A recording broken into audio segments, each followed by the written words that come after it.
Now then, so doing something a little different today. At the weekend, I played in the Challenger Cup, which was hosted by Farfa, and it was a lot of fun, to be honest. There was about 1,000 players in, so big player pool, and I really wanted to play it as kind of a learning experience. As I mean, I've played tournaments in other CCGs online, but Yu-Gi-Oh was one I hadn't done one in yet, so I thought, perfect opportunity.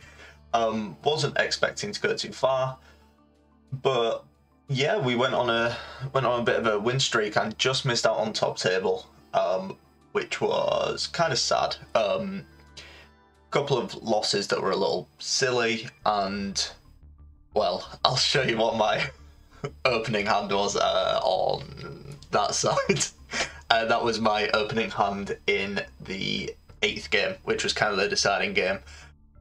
So yeah, really disappointing to miss out considering that. But I saved a lot of the replays and thought it would be sort of a good learning experience for myself and anyone who wants to watch to sort of evaluate these games. I think I made some decent plays in some things and I made a few mistakes. So I thought I'd, do a video. I'll go through the games and we can sort of look at where I went wrong and see why I did the things I did, and sort of learn a thing or two on some of the more niche lines, because this was typically up against some very good players. Most people I came up against were, Diamond 1, they were very talented players playing good decks. And so yeah, we can have a look at the lines and see why I went for the things I did. Just quickly looking at the deck, pretty standard sort of thing. Pretty standard Sprite list with like a pure Sprite list with, Beavers, Swap Frog, and like Ronin, and where are you? Nimble Angler as kind of the setup, and then you've got your Sprights on top of that, and a very typical extra deck. And then in terms of the different stuff, we threw in some Dark Ruler and evenly matched. So the reason for this is I expected to see a lot of Spright, and I mean, I was right, did see a lot of Spright, and Dark Ruler is the absolute MVP when it comes up against Spright. You just drop a Dark Ruler and their IP Masquerader's turned off, their red, their carrot, all turned off, and you can kind of go about your business and dismantle their board, and it in effect is a pretty good blind second kind of card. It allows your opponent to kind of do whatever they want, and then you can just ignore it. Quite simply, that's what Dark Ruler does, is you just ignore what your opponent's doing, which is really good. Obviously they don't take damage that turn, but with Spright you don't really kind of care about the damage. It's all about getting that board set up, and have your negate, stop your opponent doing anything, and eventually you can then transition that into some sort of lethal setup in the forms like an access code, or something along those lines. You're really not bothered about that dealing no damage aspect. And similar thing with evenly matched, you don't really care about that first battle phase. If you're going second, you can just drop this down in battle phase, and then in your main phase 2 sort of go off with your typical combo, build up a million Sprites and set up a really dominant board. I don't think I need to go over this deck too much. I mean, it's been everywhere for the past month or so, so you're all probably very familiar with it. And I know I'm playing Sprights, but it was a tournament that I wanted to see how I did in the tournament setting, so I was going to bring the best deck I could. So yeah, we will go into the games and have a look at them. Now, it was 8 games. The first one, opponent just didn't appear. And in terms of my losses, unfortunately, well, for this video and also for me, the losses really weren't anything I could do much about. One, they just set up a very dominant Dragon Link board turn 1, and I just didn't draw the Dark Ruler no more, and just couldn't do anything about it. And that kind of is what it is. The other one, well, the one I mentioned, sort of with the really bad draw, and then the other one was a Spright matchup where I didn't draw amazingly, didn't draw the Dark Ruler, and they just kind of had a board that shut down my board. I just couldn't even get started on the board. But with the wins, there was definitely some lines that I saw when I rewatched it that we can sort of have a look at. So we're going to go over 3 of those games, and yeah, we can sort of see how I got on. So we'll get into the games now. Alright, so for this first game, this was actually my favourite game of the tournament, to be honest. Up against Branded, and there was a lot of lines where I think I made the right call in some of them, less so in others, but yeah, we can go through this. Yeah, I won the coin toss. I will just fast forward through this very sort of standard setup of Sprite starter. We hit the beavers and, you know, some sprites. We can get going here. As you can see, they turn out not to have any hand traps, so we just kind of set up a board here. Went for elf. Just wanted to get those negates down. In terms of placement, I should have really got carrot in there, but oh yeah, I was going IP anyway, so rather have the IP protected. So going into this, they played Albaz, looking to link off, fusion these 2 off. So we kind of need to red that and may as well take out the elf, leave the carrot up because, yeah, branded fusion's coming, so we want a way to stop the branded fusion. And as you can kind of see, that sort of ends their turn there. So here, you know, I was pretty happy. And we have like semi follow-up in the form of red here. So yeah, we went red into elf. Elf to summon back red. Now this I think was a mistake. I think I maybe should have gone for going to a Spright, pull out a blue, which then lets me get jet and builds up a bit more board. So this was definitely a mistake. I think I was more concerned about the follow-up of monsters, and pulling red I also don't think was correct. I should have pulled carrot, because branded fusion's what we're scared of, basically. Branded fusion is what we care about here. Stopping a branded fusion is the best thing we can do. And of course we get punished next turn instantly because they can get a branded fusion off. We can't negate it. And so now, like, I'm pulling carrot. We could have done this the other way around, pulled the carrot first and pulled the elf on my opponent's turn. So yeah, I went IP into Nightmare Unicorn, and this was really interesting. So they knew whatever they summoned with Libellium was going to get spun by the Nightmare Unicorn.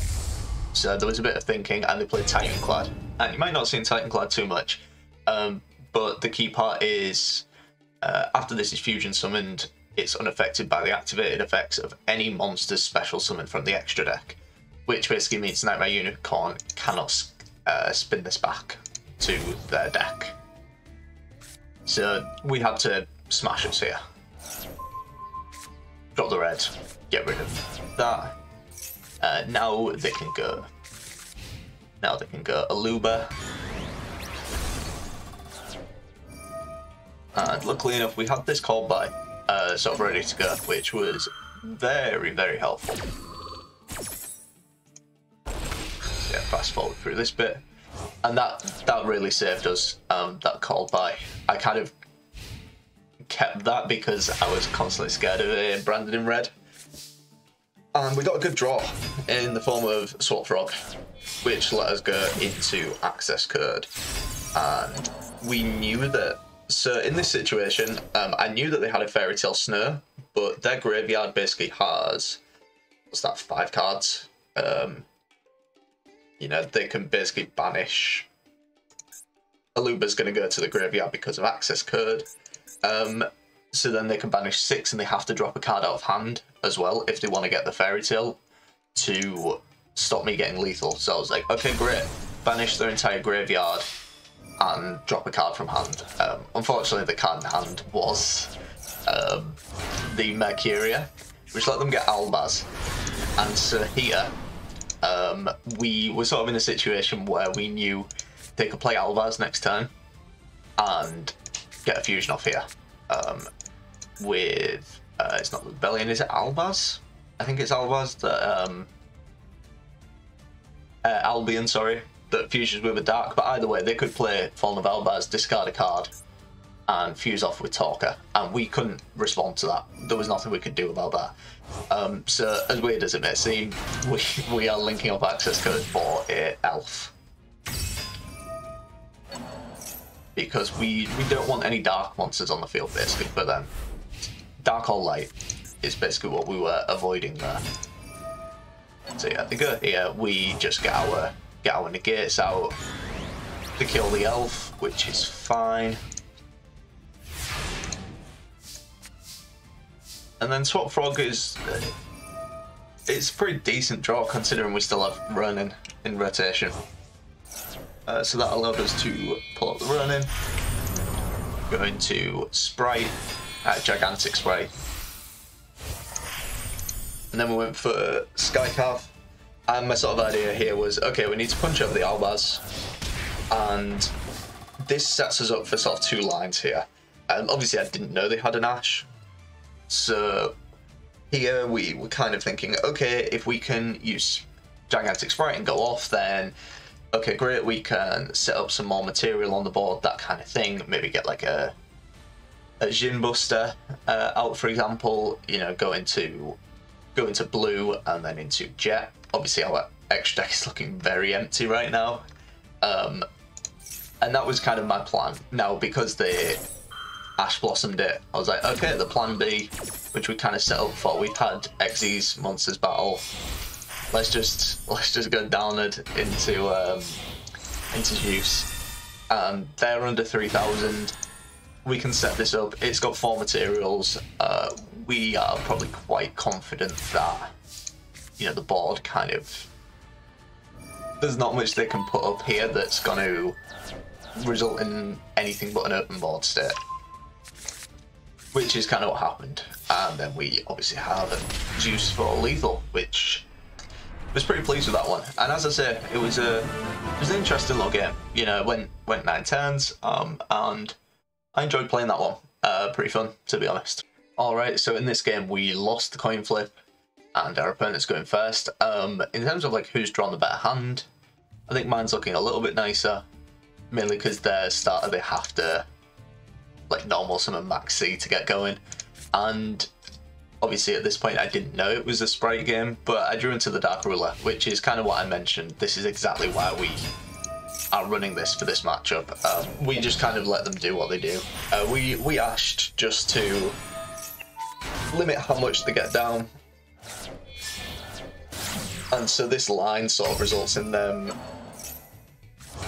not getting, well, they would have got Jet, for example, off of blue, which then is a Sprite starter, which then is a red or a carrot or whatever. And so this was sort of the board state, and I was kind of licking my lips at this situation. You know, we can go Dark Ruler, and then we got, you know, Beaver, blue, get everything going. Go into Gigantic, Ghost Ogre, but we have to hold by for the Ghost Ogre. Get Carrot, Jet for starters, starter for red. And then, yeah, I think they realised, and that's exactly what I was kind of getting at in the introduction, was building your deck for what you expect to see. Dark Ruler was the reason we won here. Without it, you know, they go like IP into, I mean, it could have been anything, right? You know, could have gone into Unicorn, could have gone into Goddess, for example. Could have gone Dark Goddess of the Underworld, something like that. But with the Dark Ruler, we just kind of say, okay, great, skip all your negates, let's just do our own thing. And obviously they scooped very early so that it was over, but we then could have used this board to, we punch over everything, and we saw that there was Cosmic Cyclone set. There wasn't much else they could do. That's kind of the reason why I've cut the Cosmic Cyclones as well, because they're really good for the Runic Sprite matchup, but I would much rather have the Dark Rulers in effect. So that's kind of why I played it the way I did in this tournament, and it paid off, So following on, after I literally said I slightly teched for the Sprite aspect rather than the Runic aspect, we come up against Runic. And so we got to go first, and rather than normal summon Max C, I thought, okay, we just starter instead. Getting a red down is always nice to sort of interrupt if they did have any hand traps. And so we can go to Gigantic, into Frog, Frog pitch Ronin,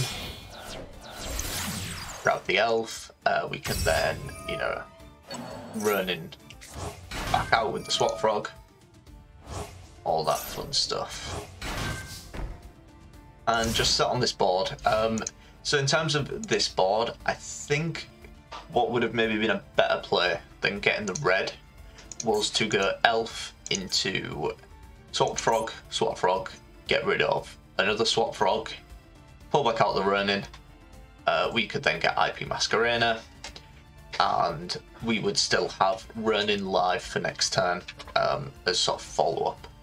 Because then, if it really came to it, you know, we could normal summon Max C. We'd have Ronin Turden. We can, you know, get things going again. So I don't think this was correct. I think getting IP was out a little better. It turns out not to matter, because as you can see, they had Lava Golem, so kind of irrelevant. Because they'll just, you know.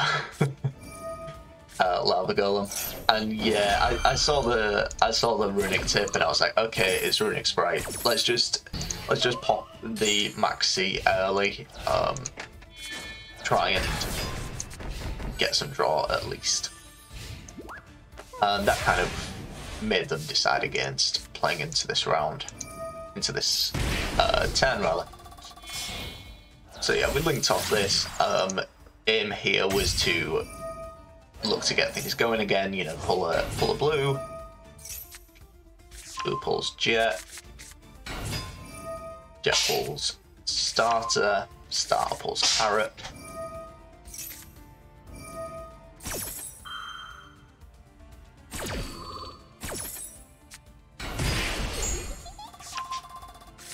And they pitched down Nibiru. Obviously would have been insane if they pitched our Angler, but kind of is what it is. So yeah, we negate one of the runics, which I think definitely makes sense.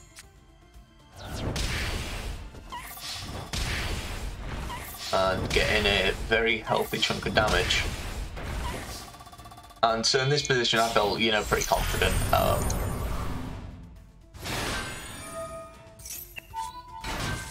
So we just went Gigantic there to get the red back. Actually, now that I think about it, it was slightly more damage to do this, you know, turn 1, but it is what it is, you know. So yeah, they activate the Runic Fountain, and my sort of aim here was, okay, they have Hugin out, we can use Smashes to clear off the Hugin, removes the protection on the Runic Fountain, because you would think, oh, they've activated this, we can go Carrot, you know, tribute the Gigantic, and then it would destroy this, but Hugin would protect it. My thought here was, okay, we can get the Hugin off the field, you know, sacrifice the red, and then we still have Carrot for whatever runic card they choose to play. You know, I was putting them on a runic card here, for example. That was kind of my thought process here, was they have a runic card in hand. And yeah, they kind of didn't have an answer there, and that was kind of the plan there, really, was to lock them out of runics a little bit. We knew they had one card in hand, and we had answers to whatever it may be. If it was it was a Sprite. If they played out a Spright, you know, we had the red to get rid of it. Because of Smashes, we then removed their 2, so they won't be able to get like the special summon sort of stuff going. And we had the Carrot still live, should it be a runic, deny those 3 draws from the fountain, which would be pretty nice, pretty nice. So that's going to be it for this video. I think they were the 3 that were sort of worth looking at from the games. There were some others that were slogs and either just were very standard, but I think there was a couple of interesting plays in those 3 games that were worth looking at. And sort of as I mentioned, I definitely made mistakes. I was incredibly nervous for this one, and I mean, I'm disappointed I didn't make top 64, which was weird because I went into the tournament not expecting in a million years to make top 64. But then when it came down to that last game, and as I say, drawing three nimble beavers in this deciding game definitely tilted me a little bit. I was not too happy after after that. But yeah, it was I had a great time playing these games, and hopefully there was sort of some things you could pick up from those games that, should you be playing Sprights or playing against Sprights, you can sort of keep in mind going forwards. And if there was anything I sort of missed while I was going through this, that you noticed where I made a mistake, opponents made a mistake, blah blah blah, chuck a comment, and we can discuss it, and then anyone watching this video can also see your input as well. So yeah, hope you enjoyed the video, and I will catch you in the next one.